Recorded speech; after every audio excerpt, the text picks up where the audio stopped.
today I thought, let's get into some culture, shall we? Ancient Egyptian culture, to be exact. Right here in this exhibit in the Fitzwilliam Museum.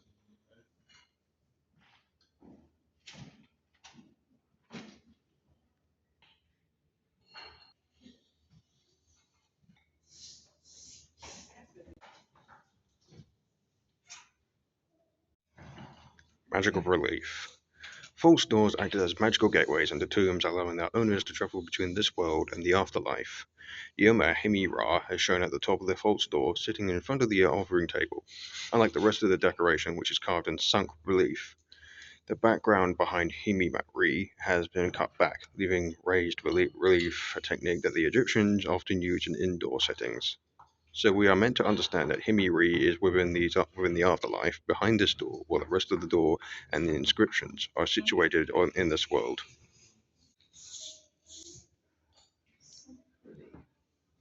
So that's Himiri, I'm assuming, and this is the inscriptions, like a gateway to the afterlife, all written in Egyptian.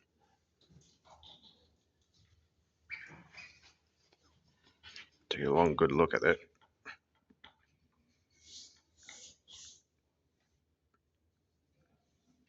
That's long enough. Every king has their own portrait carefully managed by royal sculptures. Rather than the realistic likeness of the king, it showed carefully chosen image that was decreed for statues with two-dimensional images of him. This could change the course of a king's reign, and some kings introduced radically new forms of portraiture.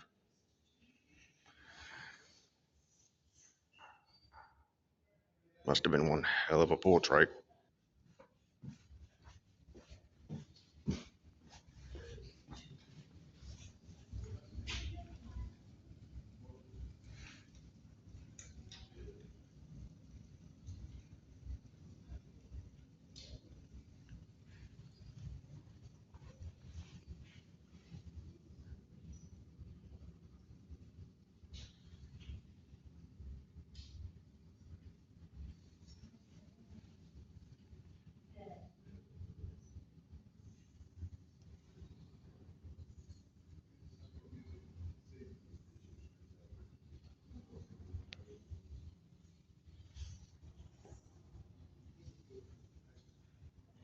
Now this is a fruitful masterpiece. From afar, it looked like a grenade, an Egyptian grenade. Could you imagine if it made explosives like that back then? No, but this is something else. Shaped like a bunch of grapes, this vessel was made around a dried mud core and dipped into molten glass. While the glass was still hot, the makers added molten glass rods around the neck before adding extra lumps of glass to represent grapes. Finally, the core was carefully scraped down. So this is basically a glass bottle. Over 3,000 years ago. Yep, a glass bottle in the form of a grape or grapes.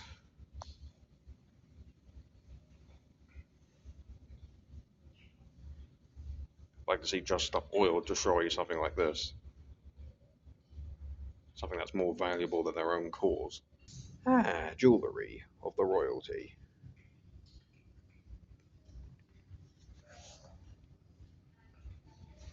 That's nice.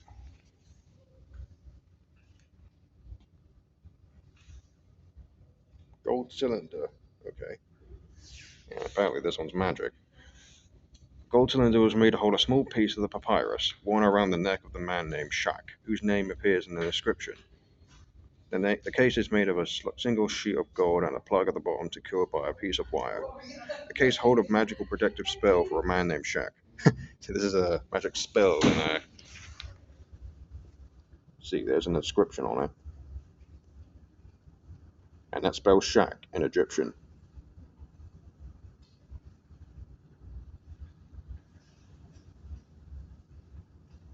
Moving on to the other one. What's this one?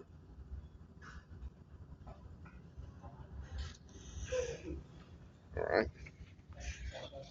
This small figure is made of expensive lapis lazuli, and the maker of this has been more costly by gliding, emphasizing that the owner was a wealthy person. The goddess Tawet is always a heavily pregnant hippopotamus, and it's likely that this figure belonged to a woman. Ooh, okay. And it's uncertain how old this is. It has an uncertain date, so I'm going to assume 2,000 to 3,000 years, or a lot longer than that. Work of the jewelers. Oh, more jewellery.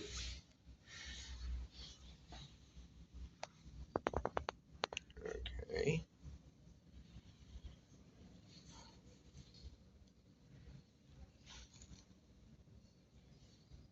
Mm-hmm. I really like this one, yeah. Especially number 8 here. Number 8. It's, it's an open bangle. A simple but clever design. A gold worker has created a very clever design. What looks like three individual pieces made of a single piece of gold wire, folded at two ends, separated by a second piece of wire. The two ends of the longer piece meet at the center, where thinner gold wires conceal the join. Okay, get a closer look at you.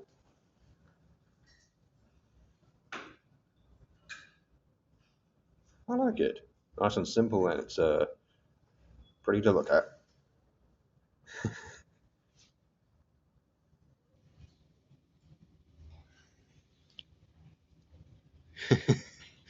It's me, or does these little statues look like the ones you collect in Jungle Run?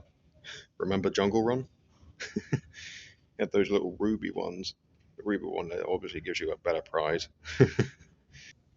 Next room, basketry. All right, basically just making baskets here. Many uses for clothing and household textiles, as well as bandages for mummification. Huh. Something to wrap around dead people. And the lights went out. Woodworking. All right. And apparently this is meant to be death's door.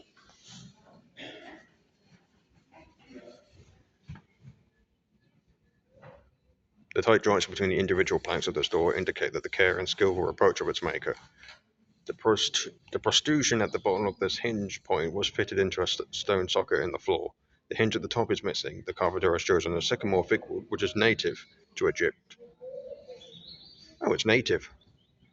It's a wooden door from a tomb. So we're basically looking at a door of a pharaoh, probably belonging to a pharaoh,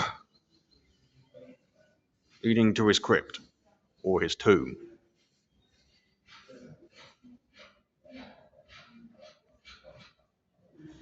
You're a long way from Egypt, aren't you? Good thing it's behind glass.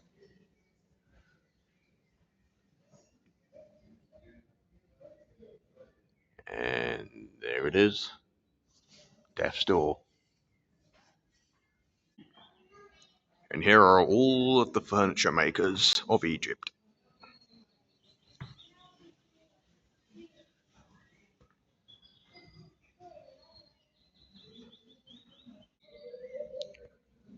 And here are some wooden statues, even though they look like stone.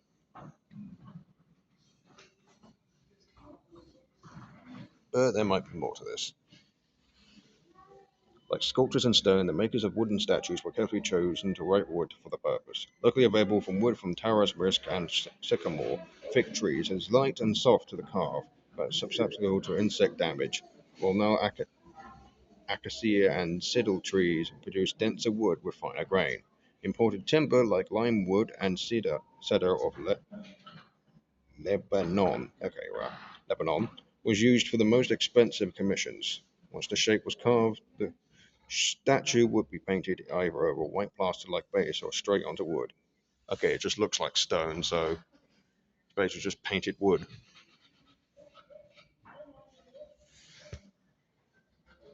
Almost forgot you. Almost thought you were made of stone.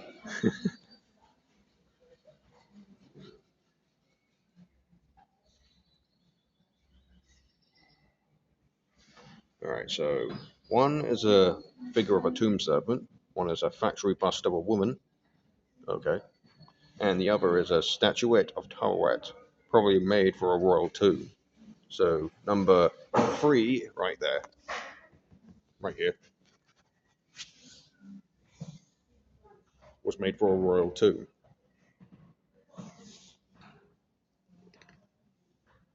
Moving on. Makers of papyri or papyrus. And when I say papyrus, people are probably thinking, no, this is papyrus.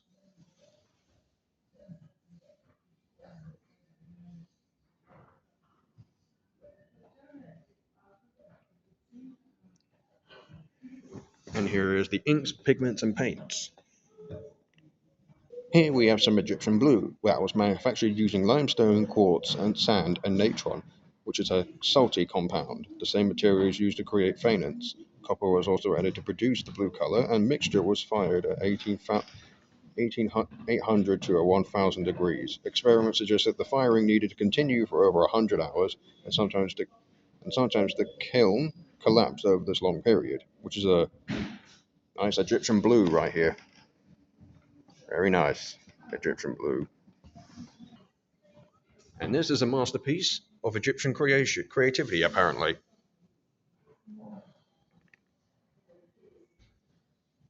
Let's see here. The decoration on the front of this board was painted by a highly skilled artist over many weeks. The background is toxic yellow ointment, which over he had applied with each color in the sequence.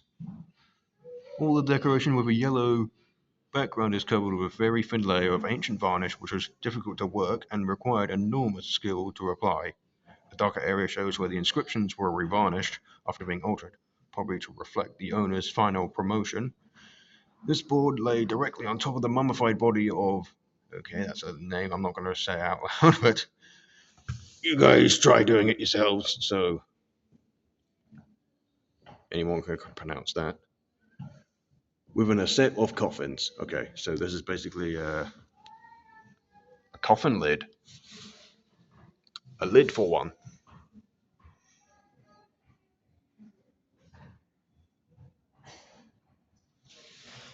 There's your lid. Enjoy your afterlife. And we are done. And that concludes this vlog for today. Don't forget to click below to subscribe for more. And don't be afraid to comment either. Yeah.